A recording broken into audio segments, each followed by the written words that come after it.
Assalamualaikum warahmatullahi wabarakatuh. Salam sejahtera, salam satu Malaysia, salam keberkatan. Ya, salam daripada Borneo. Alhamdulillah hari ini kita bersiaran langsung dari 3M Auto Workshop, Kota Kinabalu, Sabah, Malaysia yang terletak di belakang Maybank. Seperti biasa, untuk peringatan diri saya sendiri, apa-apa pekerjaan yang baik kita mulakan dengan Bismillahirrahmanirrahim. Semoga pekerjaan kita dimuliakan dan diberkati oleh Allah Subhanahu wa taala.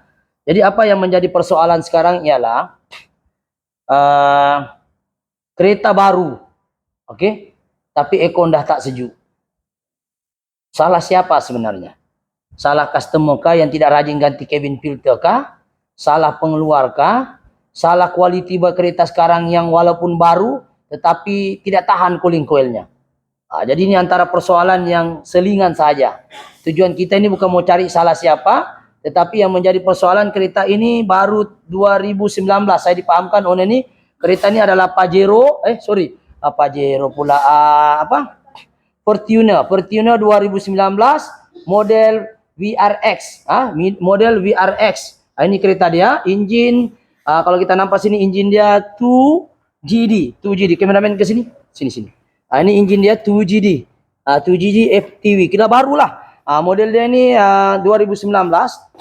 Kalau kita nampak ni, kita nampak di sini ya. Ini engine dia. Sorry plate number tak boleh nampak lah. Kasih pandai-pandai lah. Sini kau nampak sini. VRX nampak comel lah. Pandai-pandai lah kamu kasih tutup plate number. Jangan kasih nampak plate number. Nanti dia ada orang beli nombor rekor dia sendiri kenyang. Okey, VRX. Okey, jadi ini kira model baru 2019. Jadi apakah yang menjadi persoalan? Kenapa kereta ini dibarai? Macam dah ada selera sudah kita nampak ini kereta kan? Kalau kita nampak ini kereta, masalahnya aircon tak sejuk. Dan dipahamkan ni kereta ownernya sendiri perasan bahawa dia ada bau gas di dalam. Memang sahlah ya, memang cooling coil bocor. Tapi persoalan dia, kenapa ke semua kereta baru kan? Yalah dari segi bisnes lagi baguslah supaya kita cas mahal lah. Tapi kalau boleh dia mesra pomen lah macam kereta-kereta yang lama kan, kita boleh ambil dari tepi kan, kita boleh korek dari siring. Ini tidak boleh. Kereta yang baru semua memang kena bongkar habis dashboard. Jadi inilah keadaan dia. Kita nak keluarkan cooling coil ni. Okey, kita masuk sini dulu. Kita nak buka cooling coil ni memang terbongkar habis. Okey, ini keadaan kereta ni setelah kita kita barai cooling coil tu duduk dalam sini. Ini sini. Kita akan keluarkan dari sini, kita buka semuanya ni, kita bagi longgar, steering kita cabut. Tiada peluang untuk kita tarik dari siring ini benda ni. Ya, susah kita nak tarik dari tepi. Kalau ada juga daripada tepi, boleh komen-komen di bawah. Sebab saya ni pun bukan juga pandai sangat lah. Tetapi ini saya kemampuan kami. Semua model kereta baru, memang kita kena keluarkan, kena bongkar. Pieces by pieces. Cuma kelebihan kereta ini ialah steering dia maksudnya tidak perlu cabut dia punya steering wheel. Kalau macam Wigo kita cabut steering wheel, betul? Sebab dia punya dashboard tu bentuk dia ada gap di sini. Jadi di sini ada tulang. Kalau kau nak cabut dia sangkut di steering wheel. Tapi untuk kereta ini tidak perlu. Jadi yang menjadi persoalannya kenapa engineer dia tahu ni barang akan bocor dalam 3 ataupun 5 tahun. Kenapa tidak buat benda yang boleh tarik dari tepi, cooling coil boleh tarik tepi seperti kereta Invader, kereta lama, kereta dulu-dulu lah. Kereta yang 10 tahun ke belakang, kereta yang 15 tahun ke belakang, boleh ambil dari tepi, tak perlu kita bongkar dashboard yang akan berisiko dari segi wiring, akan berisiko dari segi sistem-sistem yang lain. Itu kena tanya engineer lah. Tugas kami sebagai pomen hanya menyelesaikan masalah yang telah diberikan kepada kita, yaitu cooling coil bocor, dan kita kena keluarkan cooling coil, dan kita kena barai semua, ya. Satu-satu kita kena barai. Jadi sekarang ini keadaan dashboard depan kita sudah buka, dan setelah kita buka kita nampak di sini cooling coil sudah keluar, dan ini housing cooling coilnya. Ya, housing cooling coilnya di sini. Ya, housing cooling coilnya di sini kita nampak dia ada lelehan. Memang kotor lah, lendir. Saya rasa kalau ownernya nampak ini dia pun tidak mau pakai aircon walaupun kereta baru. Ya, berlaku apa istilahnya di sini, boleh berlaku penyumbatan. Ini daripada sini drain dia. Kalau kita kotor nih, coba tengok. Ini lubang di sini. Ada lubang nih keluar. Ini lubang. Ini lubang nih, nampak ya? Saya pakai laser lah, bagus kan? Pakai laser kita. Okey. Kalau kita nampak, kita kena jaga. Apa yang paling penting ialah lubang nih. Nampak nih lubang?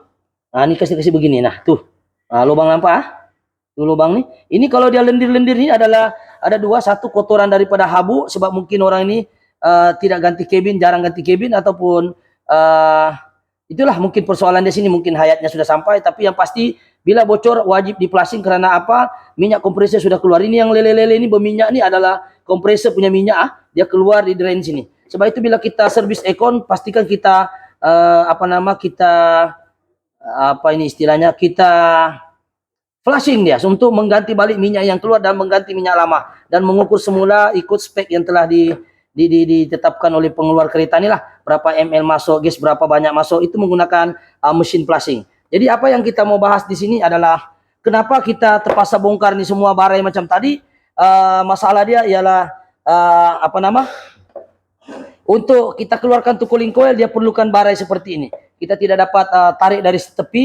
Ini cara saya, sekiranya ada cara yang lebih baik daripada saya, minta maaf, boleh komen di bawah. Mungkin boleh menggunakan cara teknik tersendiri, tapi bagi saya ini teknik yang kami guna, yang mana benda ini tidak dapat ditarik secara secara tepi sebab dia terblok oleh ini. Jadi kita tengok cooling coil yang baru dan cooling coil yang asal. Kita tengok dulu yang asal, sekarang berlaku kebocoran.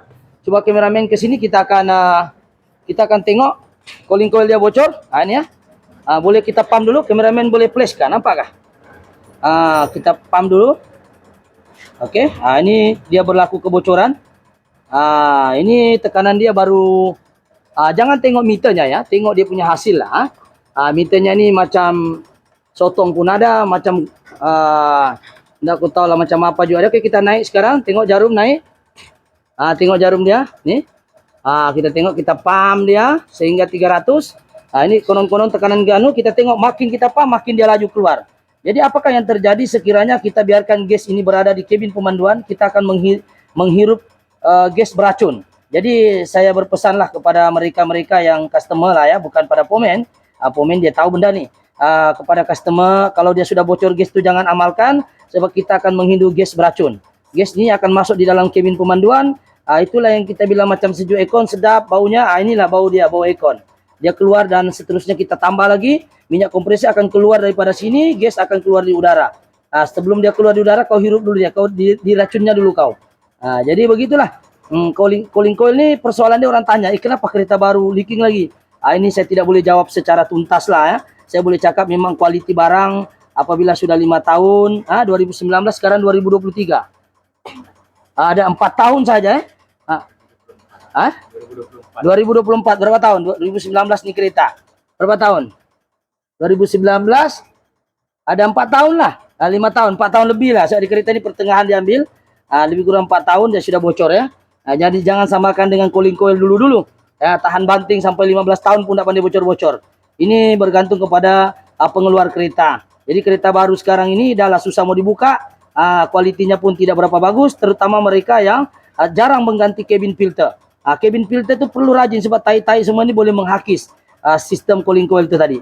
Jadi ini antara yang kita kita contoh kenapa kita ganti, sebab berlaku kebocoran. Dan yang ini kita contoh. Yang kedua yang kita mau cerita, satu kebocoran, yang kedua yang kita mau cerita cooling coil di area belakang nih. So kalau kita nampak dia punya cooling coil ya. Cooling coilnya duduk di dalam sini. Jaranglah kita belum buka lagi, tapi ini kita cuci saja. Kameramen boleh nampak kah? Nampak sipi-sipi itu di dalam. Tuh. Nampak. Cooling coil nampak macam bersih kan? Belum buka, belum tahu. Oke, jadi sekarang ini mungkin kita akan cuci saja blower nih. Dia blower belakang kita buka untuk Fortuner kereta biasanya Toyota di sebelah kanan, Innova pun macam sebelah kanan, tak silap saya. Kalau saya salah tolong betulkan. Kalau kalau kereta Proton Exora di sebelah kiri. Di sini. Tapi tidak apa, kita coba di sini saya dulu. Kita tengok nih, kita sudah buka, dia duduk di area sini. Di sini kita buka, ini kursi dia seperti ini, kita buka dan kita keluarkan seperti mana yang sinilah. Ini cooling coil belakang. Jadi cooling coil belakang ini kita tidak ganti valve, kita tidak ganti cooling coil, cuma kita tes leaking saja, mana-mana lah tahu. Tapi untuk pengalaman saya, cooling coil belakang jarang bocor dan valve jarang kita ganti. Dan cuma kita cuci saja. Dan kita blower ini kita cuci juga lah. Ini ada kotor-kotoran nih, ya, dia istilahnya ini. Ya, habu-habu lah, maklum lah kan. Kereta ini yalah namanya kereta family kan, SUV. Mesti ada yang pakai tapak kasut kotor, ya habu-habu itu dia sedut lah. Dalam tempo yang panjang mesti kotor. Jadi apa yang menjadi isu sekarang adalah kenapa kereta baru cepat betul bocor cooling coilnya. Itu kena tanya dengan insiniernya. Kita sebagai pemain ini hanya membuka saja, di mana bocor kita ganti saja lah, dan lepas itu kita flashing. Oke, mesin flashing kita seperti di dalam sebelah sini. Oke, kita tengok mesin flashing ini, kita akan flashing, dan ini contoh mesin flashing yang kita telah buat untuk kereta lain, dan mungkin ada part 2 barangkali selepas siap nih kereta. Ini contoh. Ini minyak baru. Ini minyak mahal lah. Ini minyak baru. Ini minyak baru. Minyak lama yang kita hisap, kebanyakan kita jumpa dia warna kali dia ada yang kotor, ada yang macam daun ketung, ada juga yang sampah-sampah sini macam kotoran di sini, keladak-keladak. Ada juga yang bersih tapi tinggal sedikit sebab bocor. Ini kita tidak tahu apakah yang berlaku dengan kereta ini. Lepas kita pasang cooling coil baru, lepas itu kita akan flashing, kita tengok minyak kompresi itu berapa ml sahaja yang tinggal sebab berlaku kebocoran cooling coil. Sebab itu saya sentiasa berpesan, kereta yang selalu tambah gas itu jangan diamalkan. Sekali dua untuk emergency mungkin kita boleh terima lagi, tapi berkali-kali jangan. Kompresor boleh jam. Saya kompresor menggunakan minyak kompresor, tetapi kok minyak kompresor itu tidak return balik setelah rotation gas berlaku sebab dia bocor jatuh di drain tadi. Jadi minyak kompresor dah lah sikit, kan? Lama-lama sikit jatuh dalam drain bersama dengan air sebab dia molekul mampat yang lebih berat daripada gas, dia akan jatuh, gas akan keluar, tapi minyak akan jatuh. Jadi minyak yang ada itu akan sentiasa keluar, dari kau tambah lagi, dia keluar lagi sehingga kompresor itu akan jam. Memang sejuk, tapi lama-lama dia akan jam dan seterusnya. Yang paling kita takut bila kita amalkan tambah-tambah gas ni, sistem akan jadi hitam. Sebab piston tu dia memerlukan minyak. Minyak tu pula sebagai daya penghalang kepada geseran antara besi dengan besi. Jadi minyak kalau tidak ada, jangan bilang besi. Tangan kita pun ini kulit orang pun kalau bergesel begini pun panas. Apalagi besi yang tidak ada minyak. Sebagai daya lincir. Jadi ini pesanan. Jadi ini saya perkongsian pada hari ini. Part 1 untuk kereta Fortuner 2019 VRX punya engine 2GD ya. Engine 2GD FTV. Maknanya FTV ini macam common rail lah, macam common rail. Kalau tidak salah kita pergi tengok betul ke common rail engine ya. So, kita pun di sini buat engine, kita overhaul ni sebab ya tengok dia common rail ke tidak, kita tengok. Engine dia memang common rail, selalunya common rail lah. Common rail dia punya engine. Kita tengok di sini. Ya, engine dia common rail, ya. Dia punya engine ni common rail juga. Kalau bukan common rail boleh tahan ini, canggih ni. Inilah dia punya engine FTV. Biasanya memang common rail lah. Kalau saya salah pasal engine ni, kamu betulkan sebab engine ni terlalu baru bagi saya. Jadi yang kita mau kongsi bukan engine. Yang kita kongsi hanya kenapa kereta ini datang, di customer ini datang, tidak sejuk. Bila kita tes leak di luar tiada, kita tes direct pump, berlaku kebocoran dan ditambah lagi maklumat owner tu dia bilang ada bau gas sikit. Atau bukan dia cakap bau gas, ada bau something. Jadi kita memang suspek cooling coil bocor dan ternyata kita buktikan di tadi pump memang dia bocor. Jadi itu saja perkongsian pada hari ini. Jadi insyaallah sekiranya video ini bagus, mohon subscribe. Lidah pun kaku sebab terlalu banyak penggambaran hari ini. Subscribe, like dan share. Sebab info ini sangat bermanfaat kepada pengguna-pengguna kereta lain. Jangan kamu pandang enteng itu flashing. Jangan kamu pandang enteng itu tentang penggantian cabin filter. Cabin filter tu ini namanya cabin filter. Jangan kamu pandang enteng sebab bila kamu tiada cabin filter itu kotoran semua dia akan masuk di dalam sini. Kita tengok. Dia akan masuk sini dan membentuk kotoran di cooling coil tadi, dia akan jadi lendir-lendir. Tapi kalau memang sudah ajalnya mau bocor, apa boleh buatlah. Kita ganti pun apa boleh buatkan, dia mau bocor. Tapi at least ada usaha untuk mengurangkan kotoran itu masuk di dalam cooling coil. Oke, itu saja. Sekiranya video ini bagus, ada info menarik, jangan simpan di telepon Anda, kasih share banyak-banyak, kasih subscribe dia supaya saya lebih bersemangat. InsyaAllah. Oke, itu saja. Sekian. Assalamualaikum. Thank you.